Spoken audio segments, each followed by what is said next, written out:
to your first virtual staff meeting of the school year.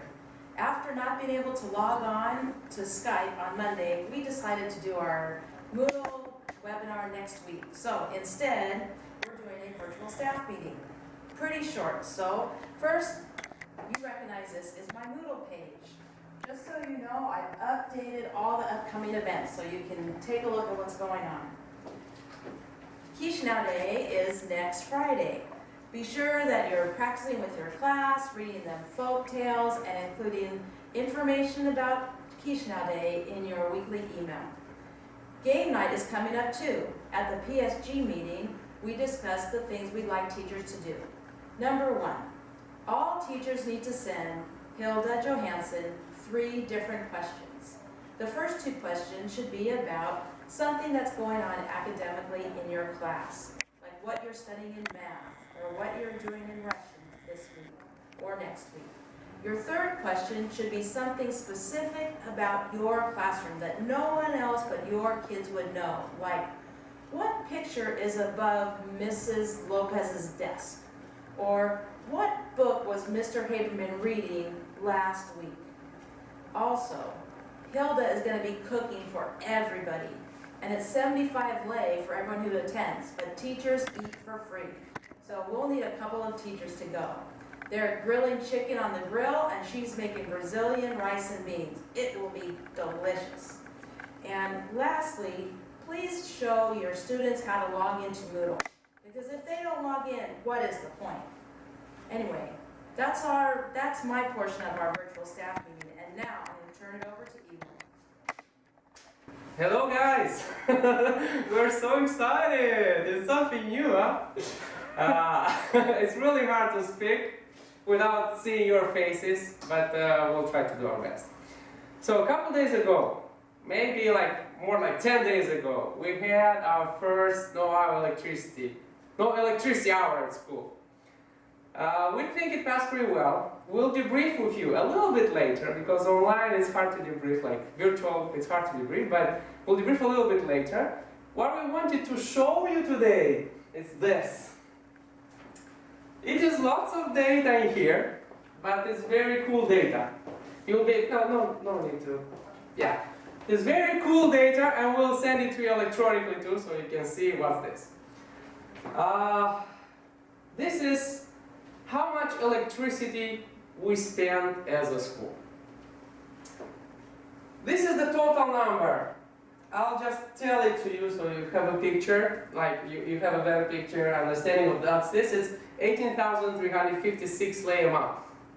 It's not like 300 lei wherever you pay at your homes, it's like 18,000 lei. Wow, that's a lot. And we try to understand where this amount is coming from. So, the formula is simple here. We saw what are the consumers in our school, like computers, printers, the stove in the kitchen, like refrigerators. We tried to see what we have in school. We made an inventory. And then we saw what's the nominal power, what's the electricity consuming for each of those units. And we estimated, this is how, computers, yes? We have 39 units in school. What's the nominal power? It's about 0.4 kilowatt hour. And then we estimated how many hours those devices operate per day. So it's about 7 hours for the computers they work. And here we go, the consumption per day in kilowatts. It's 109 kilowatts all the computers use per day. And here we go with the price per that day. So all the computers in our school use about 200 lei per day. Finally, we have how many working days we have per school year, per month, and the consumption per month in kilowatts, and the price per month. Based on that, based on all data, because it's all numbers, you really need to focus to understand what's in here. Based on that, we created a chart. I'll show it to you in 1 second. So you have a clear, better understanding who is using what in our school. As you see in here, really the leader in not consuming, the most efficient unit in our school are the LED lights that we just installed a couple weeks ago outside of the school. So by definition, LED lights are pretty efficient. They use really not much electricity. And I would recommend even at your places to consider replacing your old like electricity bulbs with those LED lights. If you see in here, it's like it doesn't even show anything, almost anything. If we go down a little bit, we have the drop arm consuming just a little bit, and that is normal, just 1 unit, doesn't consume much. Then we have the dishwasher. Dishwasher, yeah, consumes a little bit. If you go on the numbers up in there, you'll see it's about like 200-300 lei per month for our school. It's operated each day, so this is normal, this is fine, we cannot do anything about it. Printers, yes, printers consume more than the dishwasher, and this is because we have a couple, like 5 printers in school, so if you put all of them together, they consume more than the dishwasher. The copy machine, it consumes more than our printers, this is also okay. And the computer lab, when it operates, we estimate it operates a couple hours per day. When it operates, it consumes about 300 lei per month, which is fine. Projectors also consume a lot. Yeah, this is like a thing you can work on in your classrooms, because when you don't need a projector, you can turn it off, so it will consume less. Dehumidifiers, we don't have those devices anymore. They don't work now. Routers, yeah, the things that stay like to allow us to have internet connection. Oh my God, those devices consume a lot, you know. But like same as with the dishwasher, we cannot do anything about it. We really need internet in this school. Refrigerators, same story. And here we go, light bulbs outside. Like really, look at that. Those guys consume like 700-800 lei a month. Even though they're efficient lights in there, they are not LED lights, but still efficient lights. Those guys like consume like almost like 800 lei per month, which is a pretty big consumption. But everything actually after 1,000 and up, that's like really not killing the school, but killing our efficiency in electricity. So let's see what we have here. We have gym AC unit. This is actually the most powerful and consumer in electricity in our school. It is rated 33 kilowatt hours. So each hour it operates, it uses 33 kilowatts of almost 33 kilowatts of electricity, which is about like 770 lei. We have heated driveway. We try not to use much in winter time when it's like really snowy hard. We turn it on so we have a better and like a safer entrance to the school grounds. We have the electric stove our cook is using. It uses 1,500 lei a month of electricity. And if you see in here, after the electricity stove, we have light bulbs inside. What a surprise! You think those things do not use a lot, but indeed they use like plenty of electricity. And do you know why? Because we have about 235 light bulbs inside the school. So indeed, like when you have a chance to turn them off, you know, when it's sunny, like today, yeah, if you're like period 4 or 5, you can turn them off sometimes. You don't need that much. Like they are worthless because you have the sun and it's more powerful than the lights. But they really consume a lot. The security system also uses a lot of our electricity. Almost 2,500 lei. Wow! Just the security system, because we have like 25 cameras, and those cameras use a lot and they work 24/7. So that's why, like really, they are killing us a little bit. Where do you look like the top positions from the bottom, you know? The number 2 is electric heaters. The winter is coming, guys, and we have about 8 heaters in our school. We use them because sometimes on the upper floors it's like really cold. So it is a good thing to use them, but maybe not use them the whole day.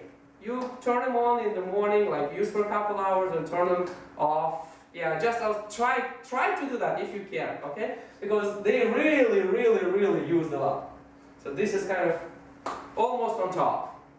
And I'm presenting you the leader, you know, electricity users are the computers.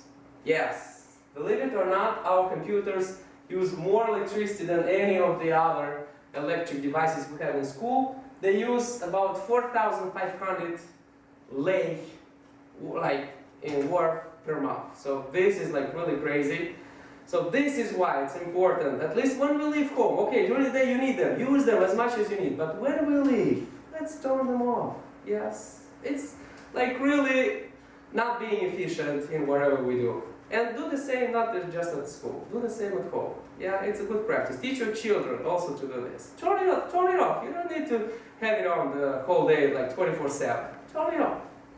So that's what we wanted to show you today. But also, because we had the electricity hour, we wanted to show you how much electricity we saved in that no electricity hour that we had in school 10 days ago. So in 1 second, I'll show you what sections we saved something. So here are the numbers. For computers, we estimated that we saved about 29 lei, which is okay. Yeah, 29 lei, yeah, you buy what? 2 hot dogs maybe 1 hot dog, yeah, something like that, it's cool. For light bulbs inside, yeah, 9 lei for like light bulbs, that's cool, per 1 hour, yeah, if the whole school is turning the light bulbs off, yes, we save 10 lei, but like 9-10 lei, something like that.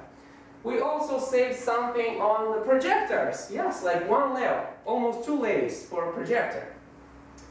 The next one is the copy machine, it's 1 lei saved, you know, and finally are the printers, like 50 bani cent. Okay, it's not much.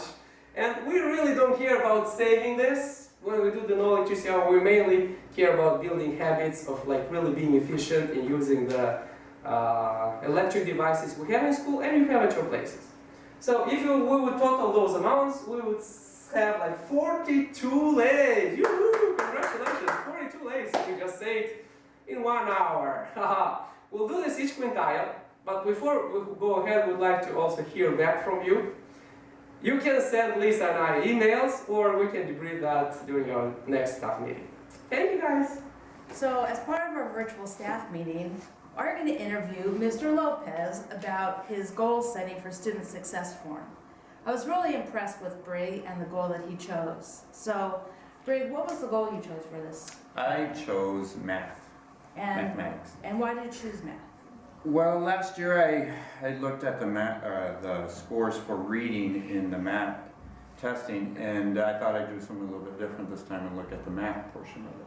And when you were looking at math, did you decide a particular strand that you saw that they were lacking, or how did you pick the exact topic within math? Well, what I did was the kids were tested in September, and so what I did was I looked at their results, and on the mapped results, it had 4 different strands. Mm-hmm. And so I compared that to where the students should be in the beginning, and also determined which students were weakest in which strands.